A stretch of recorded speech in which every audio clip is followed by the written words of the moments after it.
कारण नवीन वर्षामध्ये 1 जानेवारीपासून खतांचे दर वाढणार आहेत। रब्बी तसंच उन्हाळी लावणीच्या हंगामाच्या तोंडावरच ही दरवाढ होणार आहे।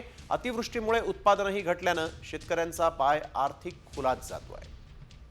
तर खतांचे दर कसे वाढणार आहेत पाहूयात ग्राफिक्सच्या माध्यमातून। खताचा प्रकार आपण बघतोय 10-26-26 मागील दर हा 1470 ते 1725 होता। आता मात्र 50 किलोच्या बॅगसाठी 255 रुपये वाढ मोजावी लागणार आहे।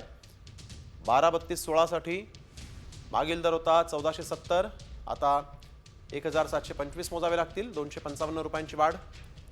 DAP या खतासाठी म्हणून पूर्वी 1350 रुपये मोजावे लागत होते, आता मात्र 240 रुपये अधिकचे असे 1590 रुपये मोजावे लागत आहेत। TSP 46 या खतासाठी म्हणून 1300 रुपये मागचा दर होता, आता मात्र 50 रुपयांची दरवाढ झालेली आहे, 1350 रुपये मोजावे लागणार आहेत। 1 जानेवारीपासून जर हे खताचे दर वाढले तर रब्बी हंगामात शेतकऱ्याला फार मोठी अडचण भासणार आहे आणि त्यामुळे शेतकरी फार अडचणीत येणार आहे। त्यामुळे रासायनिक खताची तरी चालू वर्षी गव्हर्नमेंटनं रेट वाढवू नये अशी आमची सर्वसामान्य डीलर लोकांची अपेक्षा आहे।